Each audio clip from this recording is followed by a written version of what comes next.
Power up the machine, tap the menu button and select the Bajra Roti recipe.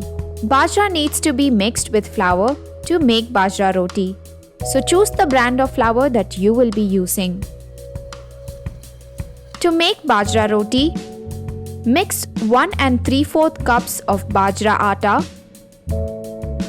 with 1 1/4 cups of compatible flour brand in a mixing bowl. Mix well and fill this mixture in the atta container. Replace the lid of the container and put it back into its slot. Click OK, select the number of rotis you want and the roast level and press play.